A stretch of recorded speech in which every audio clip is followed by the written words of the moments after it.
And then we have Khrushchev in the 50s making this very foolish transfer of the Crimea and the coast to Ukraine, which it had not been. But we're getting a little bit ahead of ourselves now. The other thing that you got to point out is when Hitler attacked the Soviet Union in June of 1941, you have this guy, Bandera, Stepan Bandera.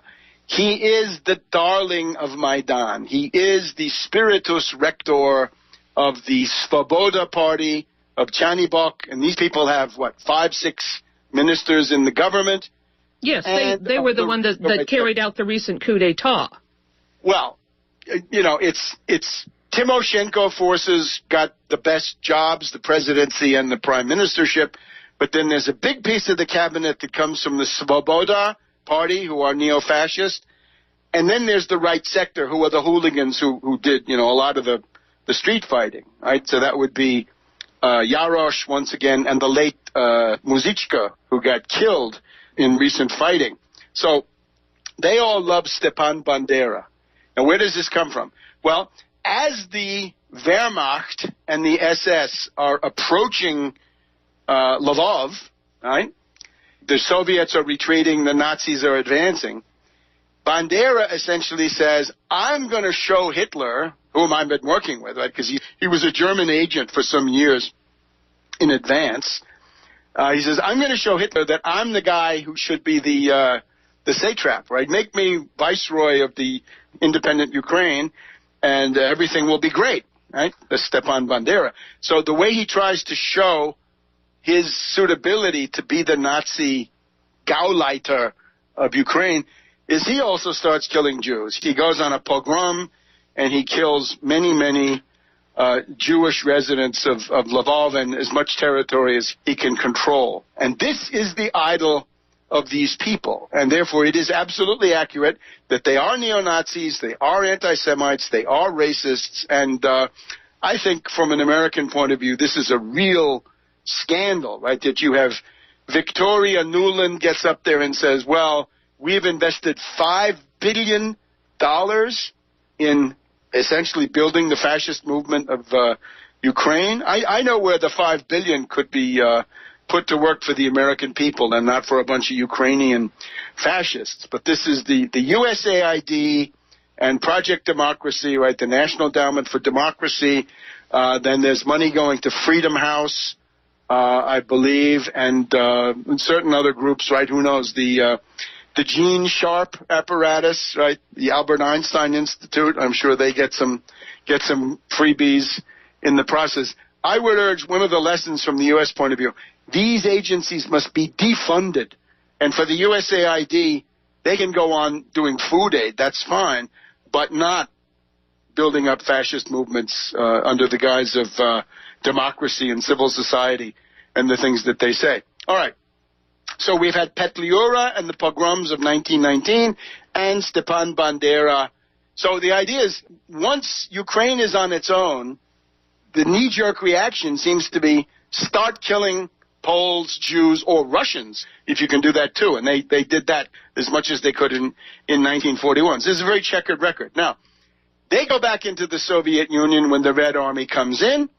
This Stepan Bandera goes to Munich, Radio Liberty, Radio Free Europe, the CIA complex, and he works with Alan Dulles and Arnold Gehlen, right, of the Nazis, and they run assassinations and low-level terrorism in the Ukraine well into the 1950s until the KGB sends a representative to Munich and they manage to kill Stepan Bandera with some kind of poison gas or something of this type.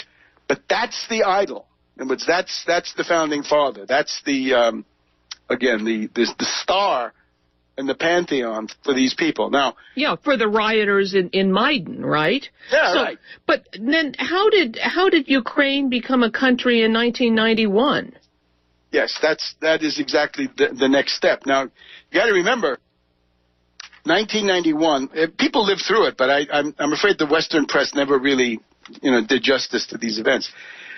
In the spring of 1991, there was a referendum which said, do you want to stay in a country that is going to be called the Union of Soviet Sovereign Republics?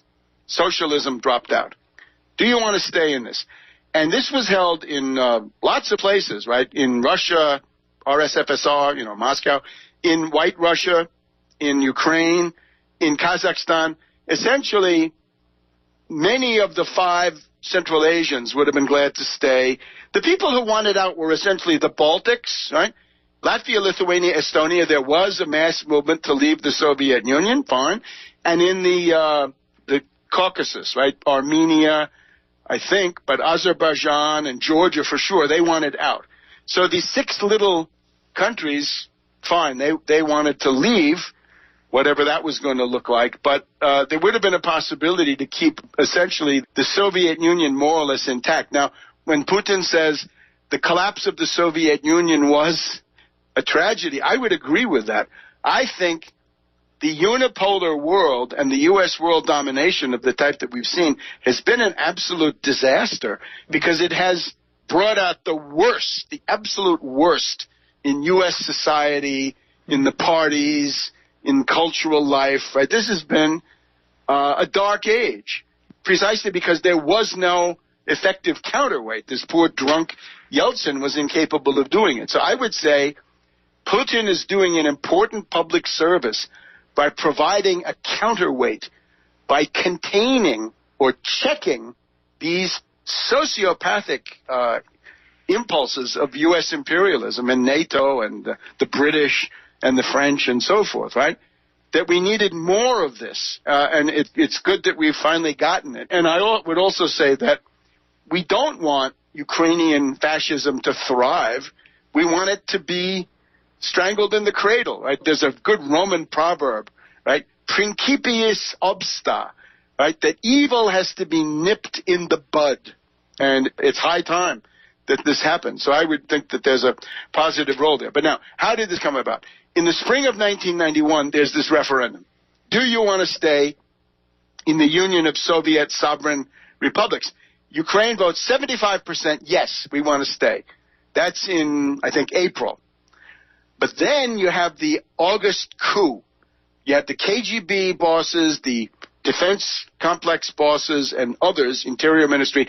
They try to go back to an authoritarian state, right? And whether Gorbachev is with them or halfway with them, Yeltsin comes out on top with the help of the West, right? International mobilization of the world community, as it's called, right? Under U.S.-British auspices, to be sure. So after this, though, here's a problem. Most of the component republics of the Soviet Union supported the August coup. And in particular, the head of Ukraine, Leonid Kravchuk, was the party boss of Ukraine in 1990-1991. And Kravchuk had been on the side of this committee of the 8 or 9 who seized power in Moscow, right? So he was potentially in big trouble, right? Yeltsin could have gone to him and said, I'm indicting you for treason because you opposed, me. You supported the coup. So what happened in the very few days after the August coup was that in just about every one of these Union republics, the local oligarchs, the so-called nomenklatura, made the following calculation. If we stay in the Soviet Union, we may be indicted for treason, for supporting a coup d'etat. But if we declare independence, we can whip up a demagogic wave of nationalism. Now, there was, as that 75% in Ukraine shows, there was no wave of, we want the independent Ukraine. It never happened. It never has happened. Right? It didn't happen in 1918. It didn't happen in 1941. It just was never there. But Kravchuk said, I'm going to play the national chauvinist card and save myself and my power elite, right, in this apparatus. And it worked. And that was imitated everywhere. And the whole thing fell apart. And you remember in late December of 1991, the heads of Russia, Ukraine, and White Russia signed something saying the Soviet Union is dissolved, right? And I would say that is a tragedy, because that has brought us, you name it, the Iraq War, the Afghan War, the bombing of Yugoslavia, all these things that would not have happened, right? And a lot of grief for the world.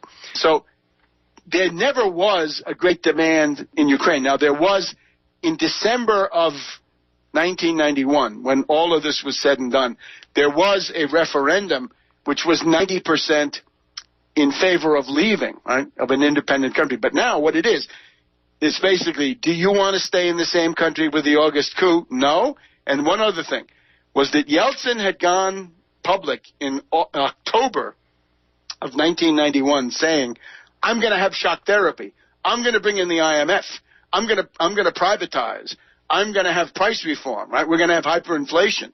So a lot of people would say, well, we're getting out of here, right? We're going to scram out of here. We're going to vote to leave you because we don't want to be in shock therapy. And that was a big part of the breakup of the Soviet Union. How is this coup d'etat in Ukraine by Ukrainian fascists affecting Europe as a whole? And does the U.S. really not care about its negative effect on Europe?